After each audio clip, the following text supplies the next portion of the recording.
¿Qué tal, amigos? Seba, ¿cómo estás? Hola Daniel, buenas tardes. Seguimos, sí, con el tercer programa dedicado a los grandes ídolos del amateurismo del fútbol argentino. Ahora es el turno de Calomino, Daniel.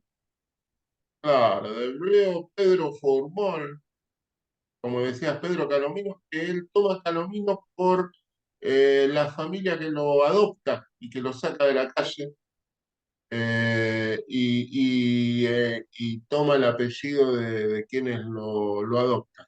Por eso termina siendo Calomino, o como en ese genovés español, ¿no? En ese cocoliche, era Calumín en esas primeras Calomín, épocas. le, Eh, le decían los hinchas de Boca, ¿no? claro, en Eh, ese eh, genovés argentinizado de esa época. él Eh, comienza en Argentinos de Quilmes, Daniel, ¿no?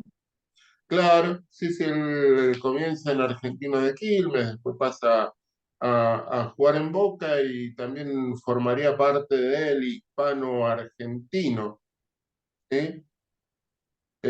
Igualmente, de los partidos que juega, tiene 219 jugados en Boca, 10 en Quilmes y 8 en el hispano, o sea, lo que marca que fue un jugador típicamente de Boca. 94 goles en Dos Boca, etapas. claro, 94 en Boca, 11 en Argentino de Quilmes y tan solo 4 goles en el Hispano para lograr 109 goles en 237 partidos. Ahora Ujú. estamos viendo acá lo mismo Es, con ese escudito ahí de fondo, ese viejo escudito de Boca, ¿no? claro, es Redondo el, con el- la franja el amarilla. escudo de la época.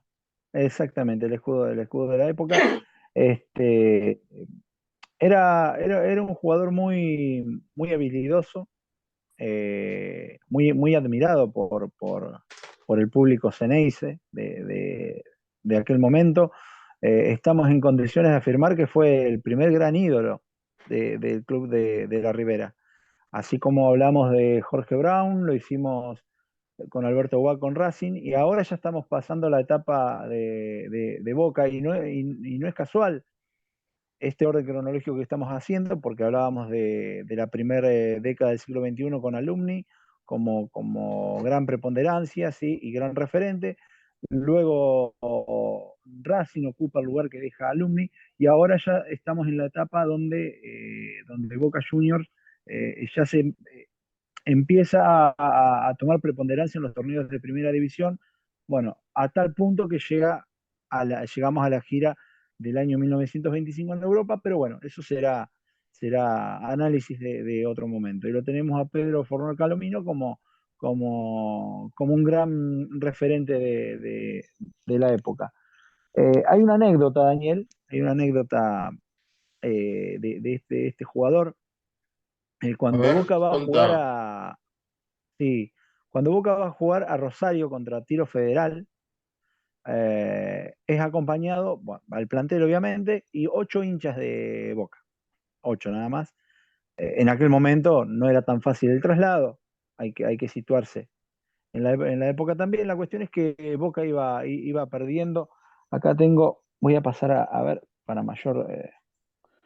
A ver, dice, Boca Juniors había viajado hacia Rosario para medir fuerzas con Tiro Federal de aquella ciudad. Entre otros hechos destacados, en aquel viaje habían acompañado al equipo porteño la inusual cantidad de 8 simpatizantes. Durante el desarrollo del partido, el equipo rosarino había sacado claras ventajas en el marcador. Cuando el score estaba 4-0 favorable a Tiro Federal, 4-0, los 8 simpatizantes, al no ver astibios de una posible recuperación de Boca, que permitiera remontar el resultado, decidieron retornar a la estación para esperar el tren que los llevaría de regreso a Buenos Aires. ¿Sí? Hasta ahí estamos. Esto pareció tocar el amor propio de los jugadores ceneices, que habían quedado solos en la circunstancia tan adversa. ¿Sí? Quedó el equipo nada más, no había ningún hincha en la cancha. Fue entonces cuando Calomino le indicó a Bertolini que juntos cansaran al Centrojás de Tiro Federal. Fue tal el baile que le dieron que el Centrojás no tuvo otra alternativa que sentarse en la cancha rendido en su inútil persecución. Después Calomino comenzó a desarmar la poca resistencia que quedaba en la saga rosarina y Bertolini a definir las ingeniosas jugadas generadas por el Win. En pocos minutos colocaron el marcador 4-4. Ya sobre la finalización del partido, Garibaldi le cedió el balón a Calomino y le gritó: Calumín, la hora.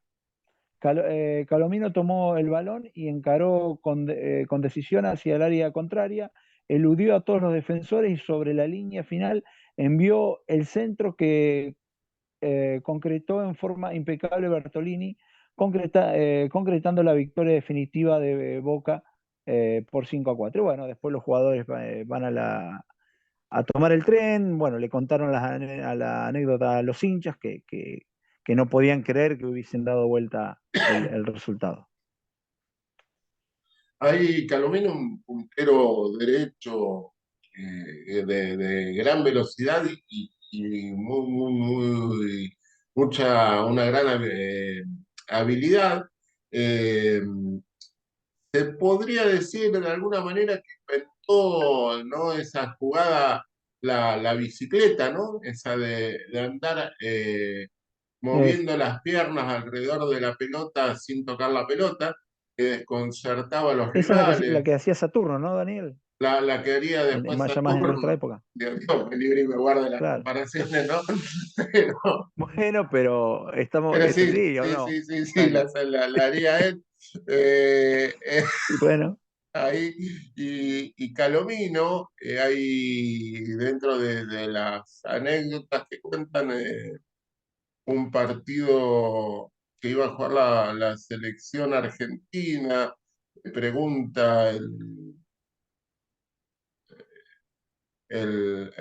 uno de los rivales, quería saber quién era, a quién tenía que marcar, uno de los centrales, ¿no? Del otro equipo, le enseñan a Calomino y lo ve, como lo podemos ver, Calomino no sobresalía por el porte y hace un ujú, comentario un poco despectivo de como de que tendría una tarde sencilla y después de que lo dejara varias veces desairado, al final del partido le fueron a preguntar ¿y qué tal? Y había quedado maravillado con él. Y otra de las anécdotas acá que hemos juntado de Pedro Calomino, él debuta el 22 de septiembre de 1912 con la selección argentina en un partido contra Uruguay. Y, y no se hallaba con los botines y termina jugando el partido en medias, ¿no? claro, Termina jugando el partido en medias y después lo que logró hacer y lo que lograron como para que pudiera seguir jugando era que lo terminaba jugando con zapatillas y a las zapatillas le hacían unos remiendos en la parte delantera de cuero para que aguantaran, pero terminaba claro, jugando con esto. claro, porque no era fácil patear a aquellos balones. Claro, sí, sí, no eran no esas pelotas de tiempo donde eran muy difíciles Claro, de patear y de cabecear, ¿no? Tapa, bueno, para todos. Enfrentó a Uruguay, ah, a Chile, a Brasil y a Paraguay con la selección argentina. fue campeón sudamericano, ¿no? El primer campeonato sudamericano de la selección argentina forma parte de ese logro, que ese campeonato sudamericano se termina jugando en dos estadios, que se jugó acá en el país, y teníamos imágenes de esa época donde se jugó en el viejo estadio de Boca. Ahí podemos ver, parte Ujú. del campeonato se jugó en ese estadio y en el estadio de Sportivo Barracas también se jugó, que tenemos imágenes de ese partido y también tenemos imágenes de la selección, acá tenemos imágenes de ese sudamericano. ¿no? Que, como bien decíamos, son los antecedentes de lo que sería ahora la Copa América. Y a ver si podemos ver a la selección argentina que disputó esa, esa Copa América, ¿no? Pedro Lo tenemos a Calomino, lo teníamos ahí a ahí Calomino. hincado a la izquierda de la pantalla. Calomino logró títulos con Boca, el campeonato de 1919, el campeonato de 1920, el campeonato de 23 y del 24. Logró las Copas Ibarguren de 1919, de 1923, la Copa Competencia de 1919 y las internacionales, la Copa Competencia de 1919 y la Copa Cousineer de 1920, más el sudamericano con la selección argentina, ¿no? Y ahí estamos viendo Exactamente. imágenes de... Ahí, ahí, ahí tenemos, recién vimos una formación de la selección argentina con Calomino. Y bueno, ahora uno de las tantas formaciones de Boca, ¿sí? Con Calomino en pantalla, hincado, ¿sí? De izquierda a derecha el primero, ¿sí? Bueno, esta es una foto también de biblioteca del fútbol. Así que bueno, yo creo que eh, una, una gran reseña de Pedro Calomino, uno de los tantísimos jugadores exitosos que tuvo el club de la Ribera. Y bueno, una linda manera de comenzar, una acertada manera de comenzar esta revisión histórica por parte del club de la Ribera, es Pedro Calomino, Daniel. Y de él, ¿no? Como para cerrar las anécdotas de Pedro Calomino, ya fuera de actividad, tenemos que recorrer al partido de 1924 entre la selección, el campeón olímpico Uruguay y la selección argentina, ¿no? En esa, ¿qué Ujú. anécdota tenemos de Pedro Calomino? Bueno, él, cuando una vez retirado de la actividad futbolística, eh, hace de juez de línea en un partido que es histórico, ¿no? En los choques del Río de la Plata, ¿no? Entre la selección argentina y la selección uruguaya, ¿no, Daniel? Así es, en el año 1924 se hace partido con el gol olímpico, una vez que la Claro, selección uruguaya sale campeón en París, ¿no? Así es.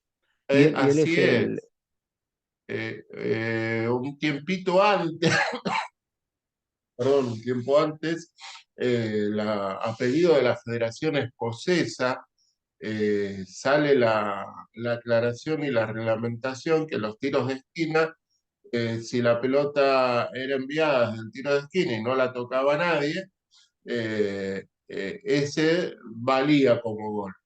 Y uno de los primeros goles que hay registros de esto es el de la selección argentina, Onsari hace el gol, y como se le hizo el el jugador de gol Huracán. a los campeones olímpicos, se lo denominó gol olímpico. Este partido había sido Exacto. suspendido porque se habían vendido más entradas de la más entrada, o ha habido más De lo que público del permitía, claro, esperado, claro, y de lo que podía soportar el estadio. se suspende el partido. Y cuando se vuelve a jugar, está ese alambrado que, que gira alrededor del campo, y que durante mucho tiempo se lo denominó alambrado olímpico, y que también tiene Ujú. mención a esto porque era el, a raíz del partido contra los campeones olímpicos, ¿no?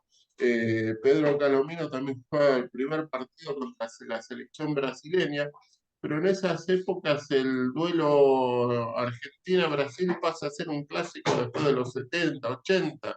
Antes de eso el clásico era Argentino-Uruguay.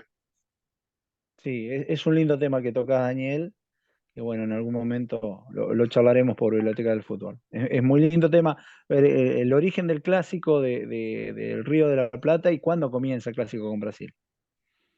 Claro, sí, sí, aunque se empezaron a disputar mucho antes los partidos, el clásico era Argentino-Uruguay, que en un El clásico por Argentino-Uruguay excelencia, lógico. Exactamente. Ese es el que, clásico por que, excelencia. Pero bueno, que alguna vez después hablaremos ahí, tuvimos el primer muerto en un Argentino-Uruguay. mm, Y acá podemos destacar dos sucesos que son impresionantes en lo que tiene que ver con la realidad política del país. En 1922 se producen los sucesos que rescataría 50 años después Osvaldo Bayer, que son los hechos de la Patagonia rebelde. ujú. eh, Después de finalizar la guerra mundial, empieza a caer mucho el precio de la lana. Entonces las grandes estancias que estaban en nuestra Patagonia se ven en crisis y como siempre la crisis la tienen que pagar los trabajadores. Empezaron a bajar los sueldos y las condiciones de trabajo, eran sumamente explotados, cobraban en vales o en moneda no oficial, la tenían que cambiar en las mismas estancias, les cobraban las velas, la comida. eh, Se producen unas grandes huelgas que terminan siendo reprimidas. Más de 700 obreros son fusilados. Y como siempre ahí la prensa de ese momento se dedicó, mismo cuando el mismo Osvaldo Bayer lo investigaba, a decir dos cosas. Primero, cuestionar la cifra. Decían no fueron 700, fueron menos. O dónde está que fueron 700, o sea, no cuestionaban los fusilamientos, no cuestionaban el número, y en el otro, la prensa se dedicó a demonizar a los autores, ¿no? Cualquier similitud con los 30.000 desaparecidos no es pura coincidencia.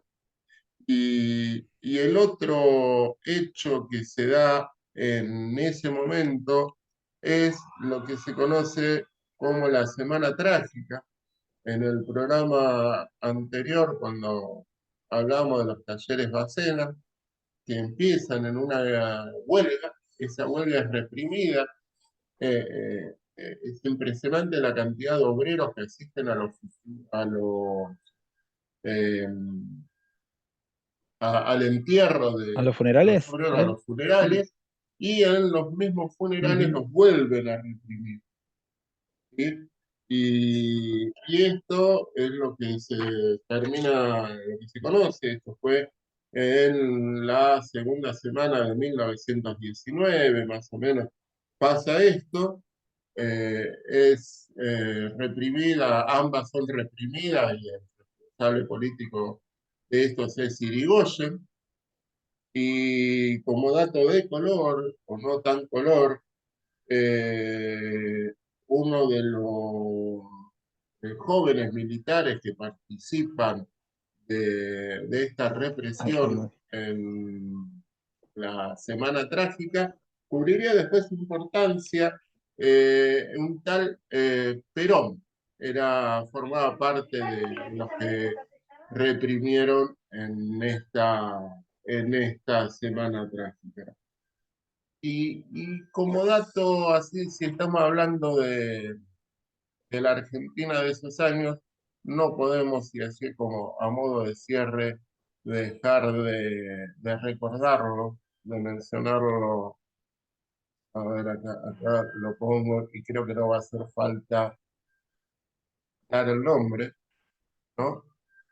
Era en los periodos donde Ah, no. sus películas y sus discos toman gran importancia, ¿no? Creo que qué por mejor supuesto. Carlos que Gardel, cerrar esa época con Carlos Gardel, con el morocho del abasto, ¿no? Eh, exactamente. Bueno, la verdad que pinta la época, ¿no? ¿No? Aparte de lo que hablamos de lo deportivo, de las circunstancias también contextuales, tanto desde lo político, desde lo social y desde lo artístico también. bueno, en los comentarios, si gustan dejarnos nombres de futbolistas de aquellas épocas que, que quieran que los retratemos en algún programa, bienvenidos sean. Eh, Vamos a seguir con esto, estamos recién eh, ingresando a, en 1920, 1925, ¿no? Todavía no llegamos ni siquiera Claro, a sí, sí, 1930. todavía. Eh, No, no, todavía Estamos Estudiantes de ahí La Plata, entrando. Independiente, claro, claro, hay todavía grandes jugadores reconocidos. Nosotros estamos tratando de hacer, como quien dice, un jugador por equipo en la medida en que se pueda, pero en realidad, si tenemos que hacer todo, es muy No, difícil, porque hay es muchísimos jugadores. eh, eh, en Alumni nomás, en Alumni, uno resaltó a Jorge Brown, pero en realidad hay como Carlos Buchanán, por ejemplo, hay un montón de jugadores importantes, incluso en Belgrano también, tuvo sus grandes jugadores de la época que conformaron la selección. Pero bueno, de a poquito vamos a ir desasnando esa situación. Ahí está. Bueno, esperemos que haya sido del agrado de los que están del otro lado, Seba. Un placer haber recorrido estos tres futbolistas y que sean el comienzo de programas donde rescatemos a nuestros primeros ídolos del fútbol argentino. Es así, Daniel. Bueno, bueno, Bueno, un un gran gusto ha sido abrazo, todo por Seba, hoy y esperemos que y volvernos a encontrar. seguimos con Racing, ¿no? Con los campeonatos de Racing para la próxima. Ay, sí, sí, todavía pueden seguir votando los mejores campeonatos de Racing, como ya hicimos los de Boca, los de River y los de Independiente. Estamos con los de Racing y próximamente con los de San Lorenzo de Almagro. Bueno, muchísimas gracias y hasta la Muy bien. próxima.